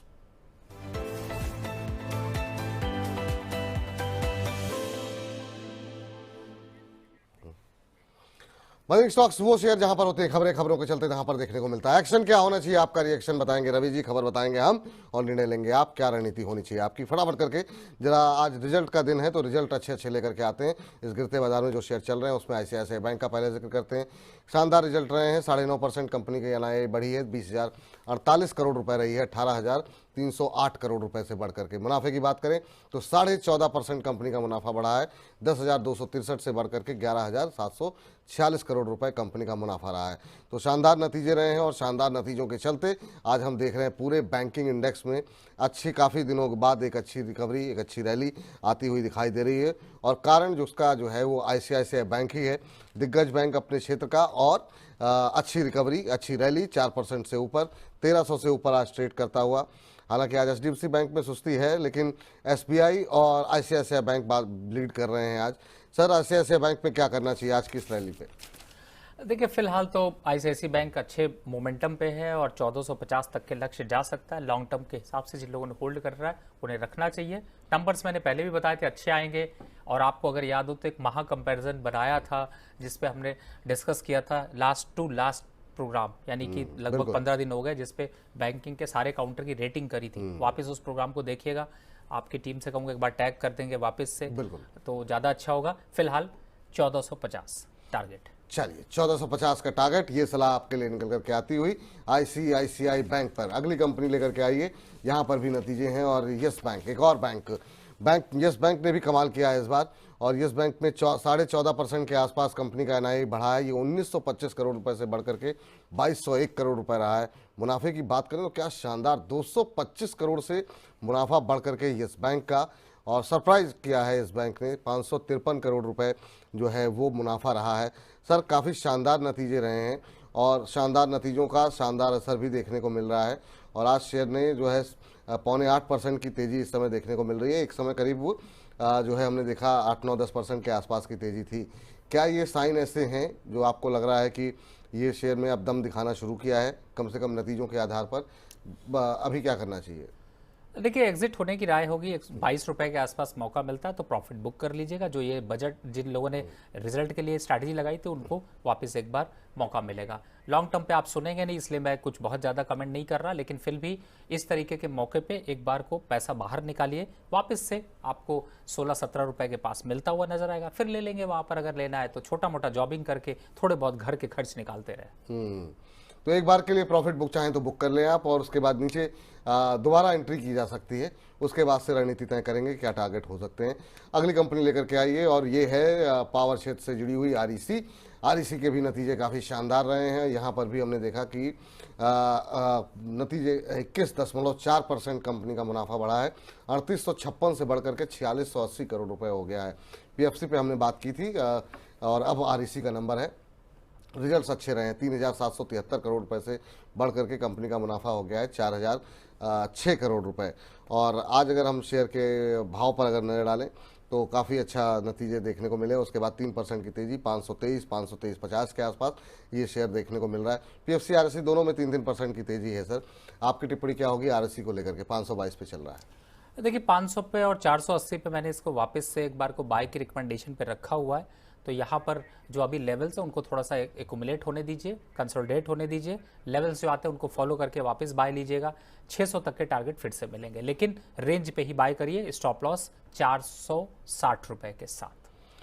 460 रुपए के साथ। चलिए और एक और बैंक लेकर के आते हैं और इस बैंक में भी नतीजे निकल करके आए और क्या नतीजे रहे हैं। दूसरी तिमाही का मुनाफा 30% बढ़ा है और 937.4 करोड़ रुपए कंपनी का मुनाफा बढ़ करके रहा है। NII में 20.7% की बढ़ोतरी रही है और ये 2948.2 करोड़ रुपए रहे। हालांकि बीच में इसकी ठीक से टाक पिटाई हुई थी बंधन बैंक की, लेकिन नतीजे अच्छे दिए हैं। आय में 19% का इजाफा, 3543 करोड़ रुपए रही कंपनी की आय। वहीं अगर हम बात करें तो कंपनी के दूसरी तिमाही में जो कुल जमा है डिपॉजिट्स में भी 27% की ग्रोथ देखने को मिली है, जो कि एक बड़ा कंसर्न आजकल बैंकों के लिए बना हुआ है। 1.43 लाख करोड़ रुपए रहा है। उम्मीद से बेहतर नतीजों के चलते हमने इसमें 9% के आसपास की बढ़त देखी थी जब हमने ये खबर बनाई थी, और अभी भी अगर हम देखें 9.5% से ज़्यादा की तेज़ी इसमें बनी हुई है। 184 के आसपास ये शेयर ट्रेड करता हुआ। बंधन बैंक सर, ये उस तरीके से परफॉर्म नहीं किया है शेयर, क्या? हालांकि बैंक तो कोई परफॉर्म नहीं कर रहा था, क्या बंधन बैंक के लिए अच्छे दिन आने वाले हैं नतीजों के बाद, या अभी आपको लगता है कि ठीक है नतीजे आ गए लेकिन अभी भी दबाव देखने को मिल सकता है आगे? देखिए, अच्छे दिन तो नहीं, लेकिन बुरे दिन जरूर अभी चलेंगे, और बुरे दिन चलेंगे इनके अभी कम से कम मार्च और अप्रैल तक। तो फिर इन्वेस्टमेंट करने की कोई राय नहीं है। जो है वो लोग एग्जिट कर ले। अदर ऑप्शंस आपके पास बैंकिंग के बहुत अच्छे हैं। बैंक ऑफ बड़ौदा है, IDFC फर्स्ट बैंक है, दूसरे और बैंकों पे जाते बैंक ऑफ इंडिया है, SBI है, इन सब पे ज़्यादा अच्छे ऑप्शन है, यहाँ से एग्जिट होने की राय। चलिए, इस बीच अगली कंपनी लेकर के आते हैं और ये है श्रीराम फाइनेंस की। तो जितनी भी ये NBFC बैंकिंग, इनके लिए आज का दिन काफ़ी अच्छा साबित होता हुआ दिखाई दे रहा है, और ख़ास तौर से अच्छे नतीजों के चलते ही श्रीराम फाइनेंस में हमने देखा कंपनी का Q2 मुनाफा जो है वो 18.3% बढ़ा है, और ये 2071.3 करोड़ रुपए के आसपास रहा। NII की बात करें तो 16.4% के आसपास का इजाफा देखने को मिला है। 5606, 5607 के आसपास कंपनी का NII रहा है। कंपनी का टोटल AUM जो है वो दूसरी तिमाही में करीब 20% बढ़ करके अब 2.43 लाख करोड़ रुपए पहुंच गया है। तो काफ़ी शानदार नतीजे रहे हैं कंपनी के, और उसके बाद से हमने देखा कि श्रीराम फाइनेंस पे बहुत सारे जो ब्रोकरेज हाउसेज हैं उस पर भी जो है राय जो है वो निकल करके आई सकारात्मक। बोर्ड बैठक में हालांकि 1:5 के स्टॉक स्प्लिट को भी जो है वो मंजूरी दे दी गई है, और कंपनी ने 22 रुपये पर शेयर के डिविडेंड का भी ऐलान किया है। तो बहुत कुछ है यहाँ पर कंपनी के रिजल्ट्स के अलावा भी, जिसके चलते शेयर के अंदर आज मोमेंटम बना हुआ है। श्रीराम फाइनेंस अभी भी हम देख रहे हैं 6.5% ऊपर सर, 3293 का आसपास का लेवल देखने को मिल रहा है, और आज जो है 3344 का लेवल इसने टेस्ट किया है। आपकी सलाह क्या रहेगी अभी जो है डिविडेंड और स्प्लिट बोनस दोनों की खबर के बाद?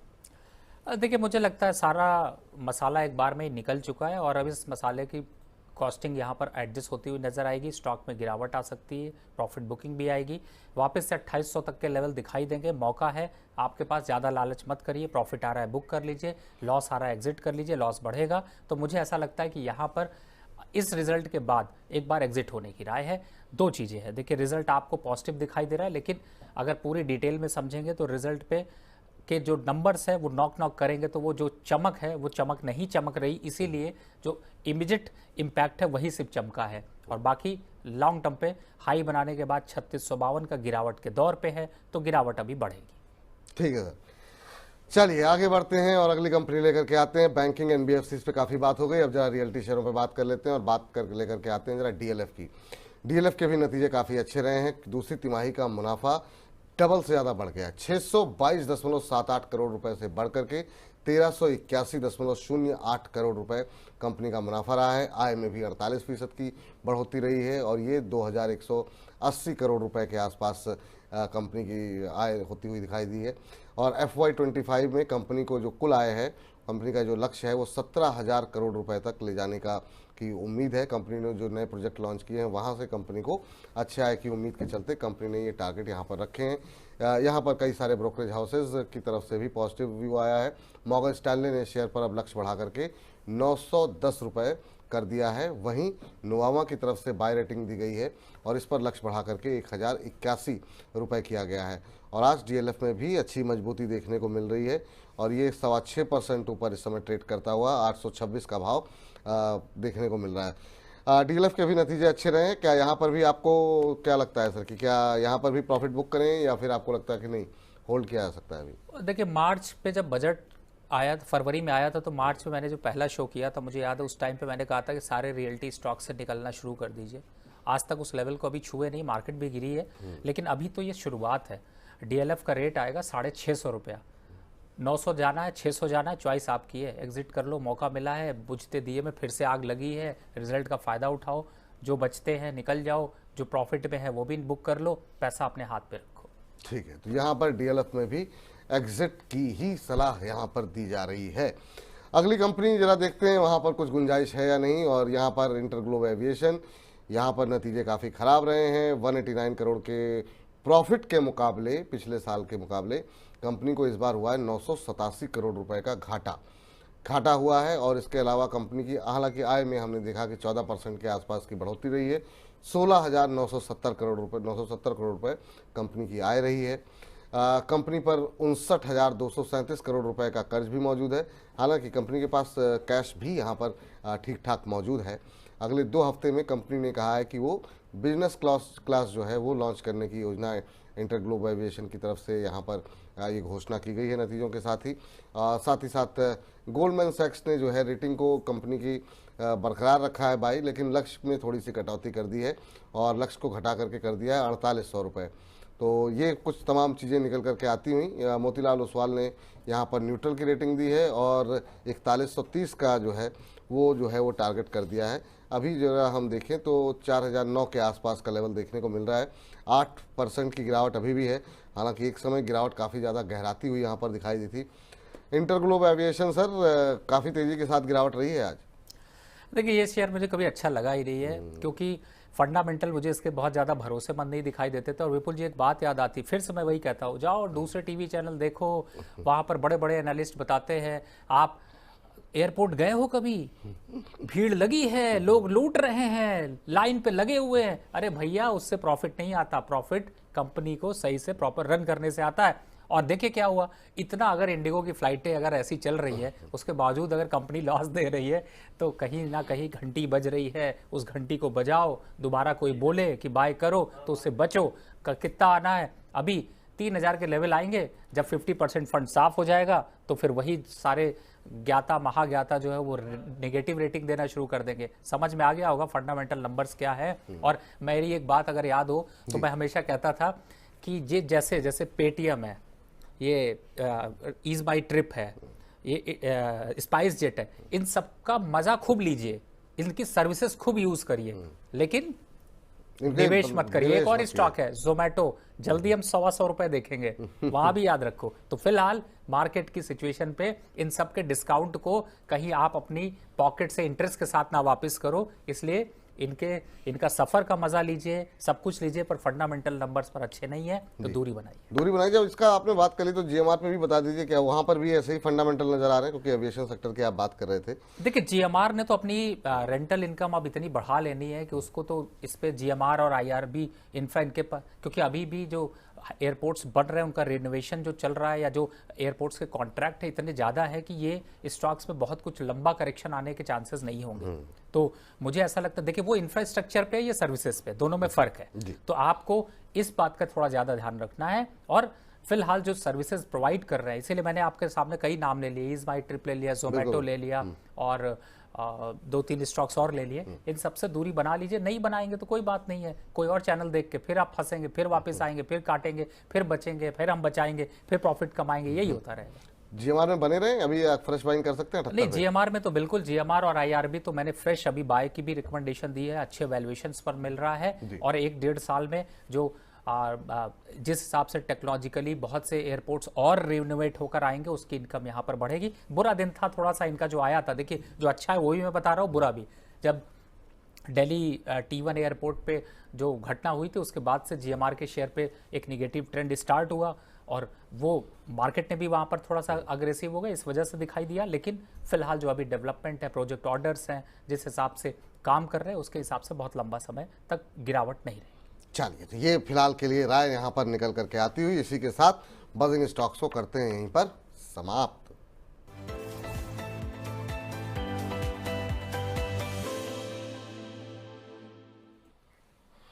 चलिए, तो बजिंग स्टॉक्स पे काफ़ी ज़्यादा शेयरों पे बातचीत हो गई। अब जरा रुख कर लेते हैं प्राइमरी मार्केट का, क्योंकि वहाँ पर भी हलचल काफ़ी ज़्यादा देखने को मिल रही है। तो रुख करते हैं वाह क्या आईपीओ है का।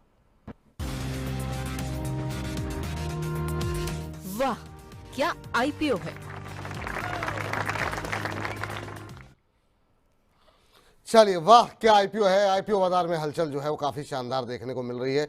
प्राइमरी मार्केट में तब भी उतार चढ़ाव ने थोड़ा सा मन में घबराहट और चिंताएं बढ़ा देती हैं, लेकिन प्राइमरी मार्केट के अंदर सुकून है। जिनको शेयर मिल गया समझिए कि मतलब इस बात की गारंटी है कुछ ना कुछ तो दे करके ही जाएंगे, ज़्यादातर में हुंडई को छोड़ दिया जाए तो। आज भी एक शानदार लिस्टिंग देखने को मिली है। शौर्य हमारे साथ जुड़ चुके हैं, शौर्य से पूछते हैं। शौर्य, शानदार लिस्टिंग कह सकते हैं, जिस तरीके का माहौल में हुंडई की लिस्टिंग हुई थी और उसके बाद से इस लिस्टिंग ने कम से कम ये दिखा दिया कि चलिए अभी भी भरोसा प्राइमरी मार्केट पे बरकरार है, क्योंकि सब्सक्रिप्शन के आंकड़े हों या फिर लिस्टिंग के आंकड़े, क्या कुछ नंबर्स कह रहे हैं? ये शानदार लिस्टिंग बोल सकते हैं, रिकॉर्ड लिस्टिंग भी हुई है, वहाँ पे डिस्काउंट पे लिस्ट हुआ है। लेकिन पहले वारिया एनर्जीज की बात कर लेते हैं। वारिया एनर्जीज आज 66% के प्रीमियम पर लिस्ट होते हुए नजर आई है। इसका प्राइस था, इशू प्राइस 1500 के आसपास का, और खुला है ये 2500 का। हालांकि जब इतना ऊपर खुला था तो उसके बाद थोड़ी सी प्रॉफिट बुकिंग दिखी है, उसके बाद अभी शेयर थोड़ा करेक्ट होते हुए नजर आ रहा है। अभी शेयर 2392 पर ट्रेड करता हुआ नजर आ रहा है। चलिए, वारिया एनर्जीज पे आज बहुत सारे सवाल भी हमारे पास आए हुए थे और आप सभी से भी निवेदन है कि अगर आप आईपीओ बाजार को लेकर के कोई प्रश्न पूछना चाहते हैं तो फटाफट पूछ लीजिए। कोशिश करेंगे कुछ एक सवालों को इस सेगमेंट के अंदर तरजीह दी जाए और उस पर उसके उत्तर जो है वो रवि जी से लिए जाए। तो रवि जी जो है आपकी टिप्पणी जानना चाहेंगे। वारी पे आपने कहा था कि वजह आप बताएंगे। पहले तो जो लोग अभी इस सेगमेंट में जुड़े हैं उनके लिए क्या सलाह रहेगी, क्योंकि सवालों की झड़ी लगी हुई है। आज लिस्टिंग हुई है, लिस्टिंग काफ़ी अच्छी रही, उसके बाद से हमने देखा थोड़ी प्रॉफिट बुकिंग देखने को मिली हुई है। क्या हम यहाँ पर प्रॉफिट बुक करके, जो लोगों ने अभी तक नहीं बुक किया है, बुक कर लेना चाहिए या फिर अभी तक जो है थोड़ा होल्ड करना चाहिए?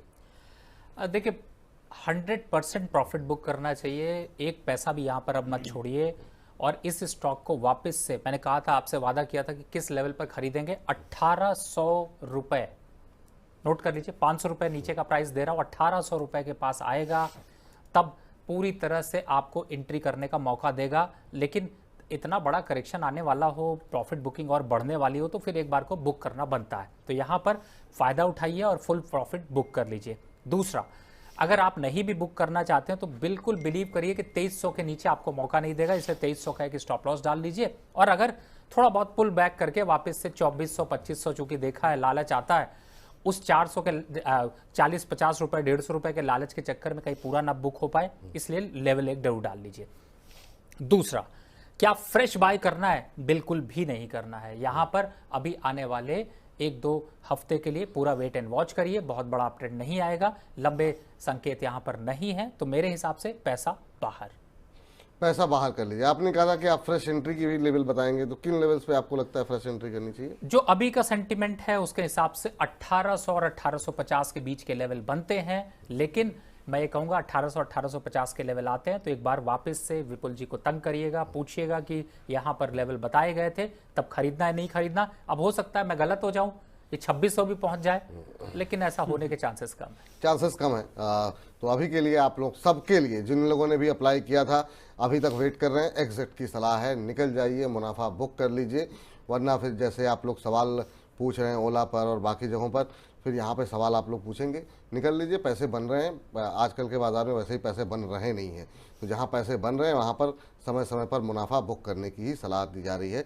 लेकिन हमारे एक दर्शक की टिप्पणी आई है और उनका कहना ये है कि इन्होंने दीपक फर्टिलाइज़र में निवेश किया था और कह रहे हैं कि मैंने रवि जी के मना करने के बावजूद मैंने दीपक फर्टिलाइज़र में पैसे लगाए हैं। अब मुझे कह रहे हैं कि सर रवि सर ने मना किया था, फिर भी मैंने दीपक बिल्डर माफ कीजिएगा, वो स्लिप ऑफ टंग था। दीपक बिल्डर में आईपीओ में अप्लाई कर दिया था, अब नुकसान हो रहा है, क्या करें? तो इसका उत्तर तो आपसे लें, पहले जरा समझ लेते हैं। लिस्टिंग जो है डिस्काउंट पे हुई है, क्या भाव पे लिस्टिंग हुई है? शौर्य के पास चलते हैं। जी, दीपक बिल्डर्स की बात करें, प्राइस था 203 का, लिस्टिंग हुई थी 200 के ऊपर, लेकिन उसके बाद और अच्छी खासी गिरावट देखने को मिली है। अभी शेयर 165 पर ट्रेड करता हुआ नजर आ रहा है, यानी और 17% से ज़्यादा की गिरावट और देखने को मिली है लिस्टिंग के बाद। अब सर राय तो मानी नहीं, लेकिन और ऐसा भी नहीं है कि जब जो लोग पैसे लगाते हैं उनको हमेशा ही कहा जाता है कि जो भाव मिले उस पर बुक कर लें एक बार के लिए, वो भी नहीं किया इन्होंने। अब क्या करें? अब तो ये 17% नीचे हो गया, आप सवाल पूछ रहे हैं, तो क्या टिप्पणी रहेगी आपकी? देखिए, अभी भी मौका है, 120 रुपए का लेवल अगर आने वाला हो तो चॉइस आपकी। 120 रुपये, ओहो, चलिए तो फिर अब निकल जाइए सर, ज़्यादा कुछ पूछने की आवश्यकता नहीं है। समय व्यस्त आप अपना करेंगे अगर, तो और ज़्यादा नुकसान आपके लिए होता हुआ दिखाई देगा। तो यहाँ पर दोनों में ही निकलने की ही सलाह जो है वो निकल करके आती हुई। इस बीच एक दो सवाल ले लेते हैं। ओला पर सवाल है, कह रहे हैं कि सर आईपीओ ओला का अभी भी पड़ा हुआ है 140, कह रहे हैं 140 पे लिया हुआ है। अच्छा, 2000 शेयर 140 पे लिए हुए हैं, 2030 तक का विजन है ओला पे। सर 2030 तक रुकना चाहिए, जिस खासतौर से जिस तरह की खबरें, जिस तरह की चीज़ें आ रही हैं। अब योगेंद्र रुनवाल जी हैं, क्या कहेंगे रुनवाल जी को आप? देखिए, धीरे धीरे करके वो आपसे पैसे छीन रहा है, वापस ले जा रहा है, और मुझे जो अभी हालात दिखाई दे रहा है उस पर 62 रुपीज़ का लेवल दिखाई दे रहा है। तो अब आप कितना रिस्क ले सकते हैं ये आपके ऊपर है। बने रहना चाहते हैं 30 साल के लिए, मुझे लगता है 30 साल के विजन में मार्केट पे एक अच्छी ज़्यादा अपॉर्चुनिटी देखनी चाहिए जो आपको बड़ा कर 30 साल के लिए नहीं सर, 2030 तक। 2030 वही, सॉरी 2030 तक के लिए। 2024 पे हम चल रहे हैं। हाँ, 5-6 साल में क्या कंपनी इतना रिवाइव कर पाएगी? कंपनी के प्रमोटर भी बचेंगे या आप ही प्रमोटर बन जाएंगे, ये भी एक खतरा बनेगा। तो मुझे ऐसा लगता है कि फिलहाल तो एग्जिट होना चाहिए। एग्जिट यहाँ पर भी कर लीजिए। एक और दर्शक है हमारे, कांति नगर साहब के करके हैं, कह रहे हैं कि बजाज हाउसिंग का आईपीओ इन्होंने 144 के भाव पर मैंने ले रखा हुआ है, लॉन्ग टर्म क्या टारगेट रहेगा, प्लीज़ सजेस्ट करें। तो ये सब लोग अभी होल्ड करके रखे हैं। बजाज हाउसिंग पे खैर काफ़ी सारे सवाल रहते हैं, अभी भी लोगों की पोजीशन बनी हुई है वहाँ पर। बजाज हाउसिंग पे क्या कुछ संभावनाएं हैं सर, आपको दिखाई दे रही हैं? देखिए, बजाज पे तो बड़ा बढ़िया कवरेज किया था आपने, और हमने एक ही राय दी थी भैया कि जो आया हाथ लगा उसको निपटा दो। अब वापस कहाँ लेवल आएंगे? देखिए 120 का लेवल दिया था, अब वहीं पे जा रहे हैं। हो सकता है मैं अगला लेवल 90 रुपए देने वाला हूँ। जो कंपनी चल रही है उनको लो, जो कंपनियां का बबल क्रिएट हुआ, बलून बड़ा हुआ, उड़ गया, उड़ा दिया, खत्म बात। उठाइए, मिठाई खाइए। अब वापस जाके छुएंगे तो कई बार ऐसा होगा कि बलून के घूमने का मजा भी आएगा, और जब गिरेंगे तो हाथ पैर टूट जाएंगे। वही हो रहा है यहाँ पे। तो फिलहाल एग्जिट होने की राय। 115 रुपए के पहले टारगेट दिखाई दे रहे हैं, तो अभी भी 15 रुपए का लॉस है, बाद में 30 रुपए का लॉस होगा। तो फिलहाल इन स्टॉक्स पे अभी इन्वेस्टमेंट की राय नहीं है, बिल्कुल नहीं है। चलिए जरा इस समय जो आईपीओ खुला हुआ है उसका रुझान देखते हैं एफकॉन्स को लेकर के।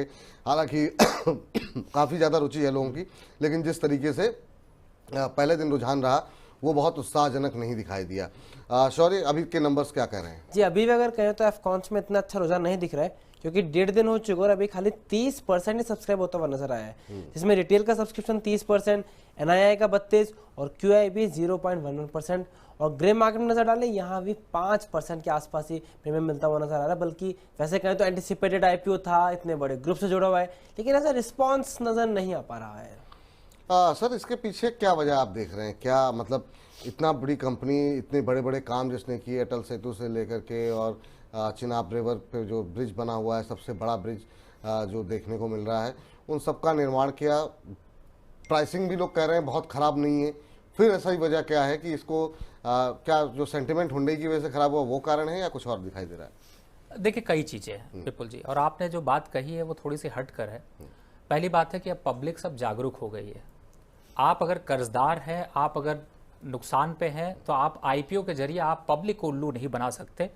ये जो मीडिया चैनल्स पर उल्लू बना करके दिन भर ज्ञान चिपकाया जा रहा है कि आप लोग खरीद लो, आईपीओ जम जाएगा, चप जाएगा, ये सब अब पब्लिक समझ चुकी है।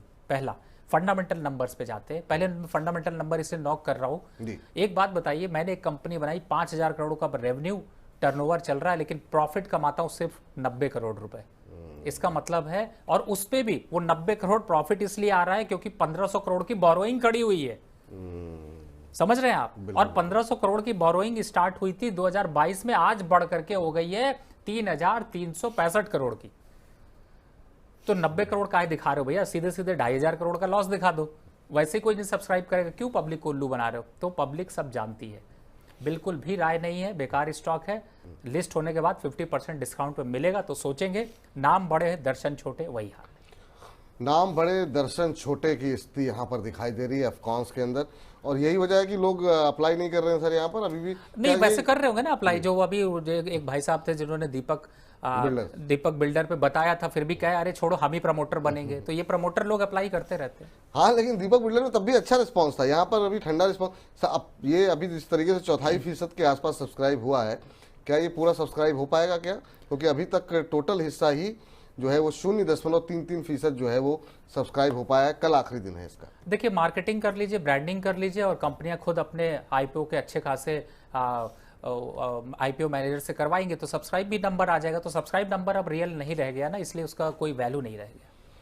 चलिए, तो फिलहाल एफकॉन्स को अवॉइड करने की सलाह यहाँ पर भी निकल करके आती हुई। अवॉइड नहीं, 100% डिलीट। 100% डिलीट। चलिए, अवॉइड नहीं 100% डिलीट की सलाह यहाँ पर निकल करके आ रही है, ये राय यहाँ पर निकल करके आ रही है। सॉरी, और कोई नंबर है आपके पास?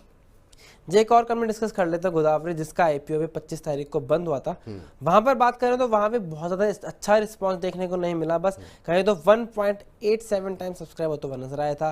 रिटेल का सब्सक्रिप्शन 1.76 टाइम्स, एनआईए पूरी तरह भरा ही नहीं था, क्यूआईबी 2.76, और ग्रे मार्केट में नजर डालें तो वहां केवल सिर्फ 1% का प्रीमियम मिलता हुआ नजर आ रहा है। अभी ग्रे मार्केट में प्रीमियम नहीं, बड़ी मुश्किल से सब्सक्राइब हुआ आखिरी दिन। गोदावरी वायो रिफाइनरीज पे टिप्पणी क्या होगी सर आपकी? देखिए, पहले भी मैंने टिप्पणी करी थी, बच के रहना, दूर रहना, और दूर से सलाम कर लेना। एप्लीकेशन अगर डालना हो तो डाल देना, पैसा मत डालना। पैसा मत डालना। तो यहाँ पर लिस्टिंग के दिन क्या करें, क्योंकि अब तो जिनको अप्लाई करना था कर चुके हैं। लिस्टिंग के दिन लॉस हो प्रॉफिट हो, क्या जो भी जहाँ जिस भाव पे लिस्ट हो एग्जिट करना रहेगा, करना चाहिए? देखिए, किस्मत अच्छी हुई तो थोड़ा सा मैनेजमेंट कोशिश करेगी तो प्राइस को ऊपर ले जाएगी, और वो उल्लू बनाने के लिए ले जाएगी तो आप बनिएगा नहीं और उन लेवल्स पर निकल जाइएगा, नहीं तो 50% डिस्काउंट पे मिलेगा। ठीक है, जो मौका मिले निकल जाइए। ये बाजार ऐसा भी, बाजार भी ऐसा नहीं, कई बार होता है कि सेंटिमेंट इतने अच्छे होते हैं, खराब अच्छा जो होता है वो चल जाता है। अभी की स्थिति नहीं है, अभी जो स्थिति सामने है, फंडामेंटल्स अगर खराब दिखाई दे रहे हैं तो बाजार बख्श नहीं रहा है। तो इसके लिए सलाह यही है, जहां लिस्ट हो निकलने की ही सलाह आपके लिए होगी। देखिए विपुल जी, मैं आज बहुत हार्ड शायद बातें कर रहा हूँ, किसी को लग रहा होगा, लेकिन क्या करूँ, आपका जो लॉस है ना, वो जब अगर कोई छीनने की कोशिश करता है, और वो आजकल आपको एक और मैं बात बताता हूँ यहाँ पर, जैसे आपने ये बिग बाजार, डी मार्ट और ये सब पे जो सेल के जो ऑफर मिल रहे हैं ना, उनकी पैकेजिंग डेट पे मत जाइएगा, मैन्युफैक्चरिंग डेट पे जाइएगा। ये आपकी नॉलेज के लिए है। शेयर का प्राइस भी बता रहा है कि अब जनता जागरूक हो चुकी है, तो समझ कर जाइए, ये वही सेल यहाँ पर अब काम नहीं आने वाली है। तो फिलहाल फंडामेंटल नंबर्स को हिला कर देखिए, झकोड़ कर देखिए, गिरा कर देखिए, उठा कर देखिए, ऊपर देखिए, नीचे देखिए, आपको रियलिटी पता चलेगी।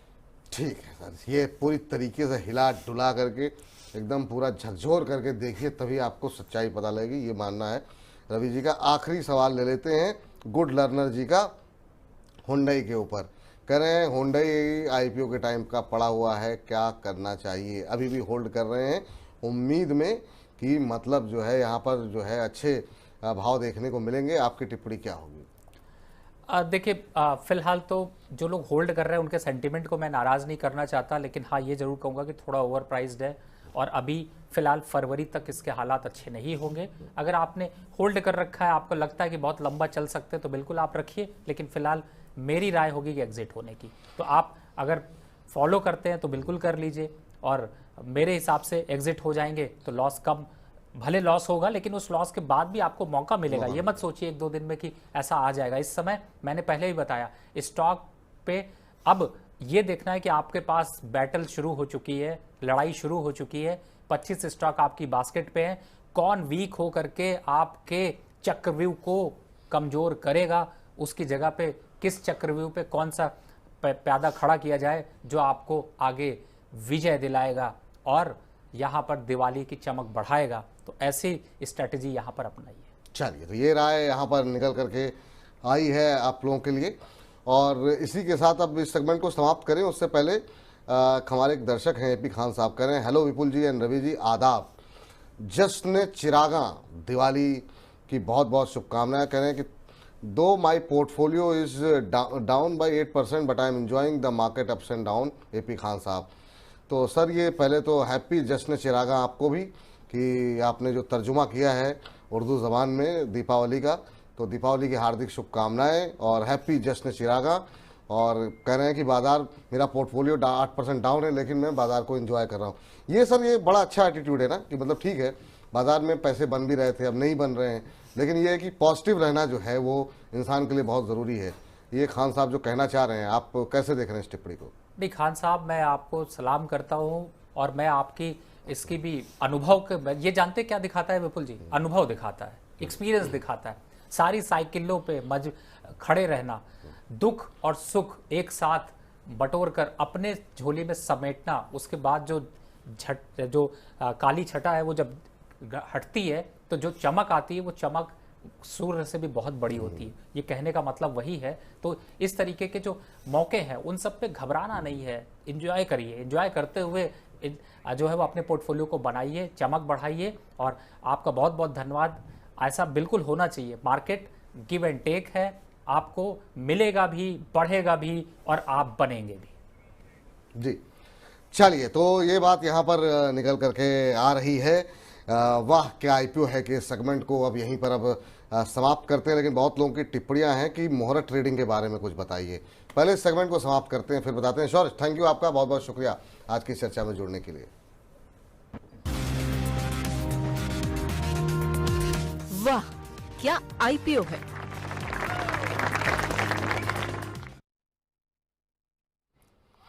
चलिए, तो वाह क्या आईपीओ है के बाद अब रुख करना होगा चुन चुन के का।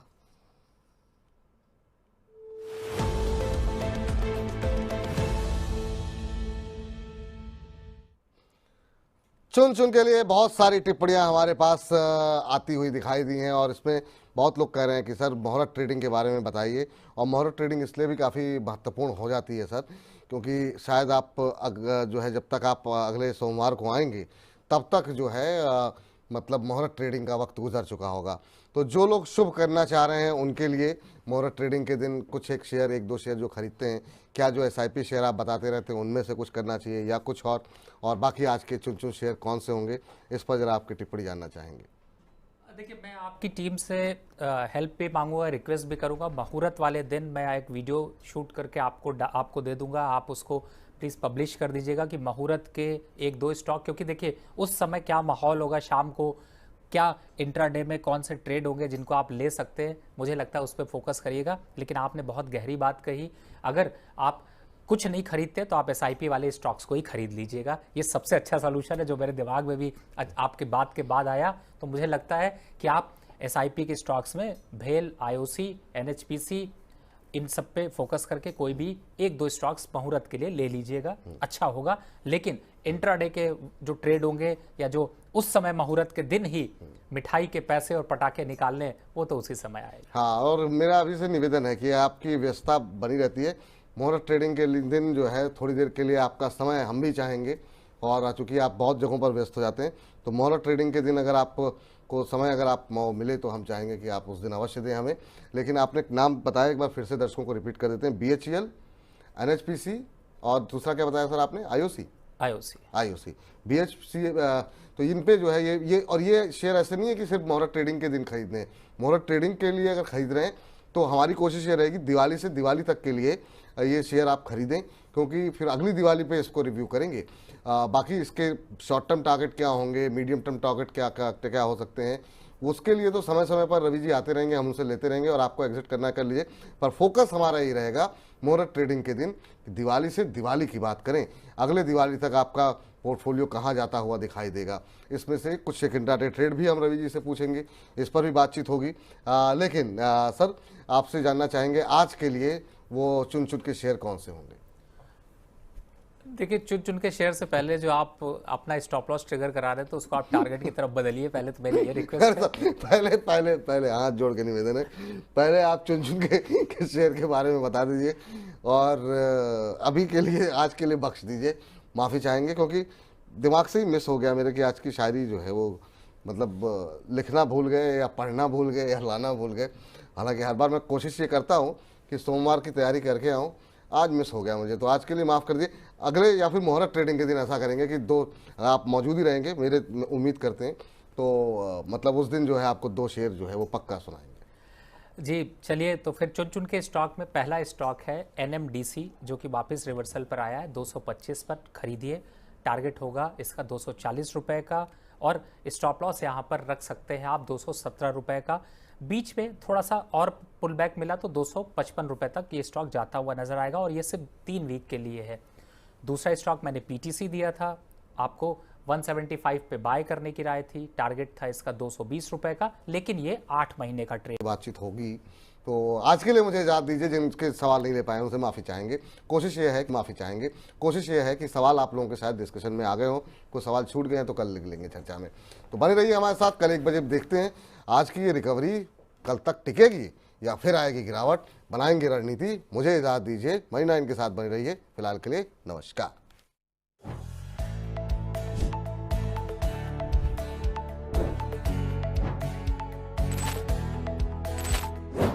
Hello money 9।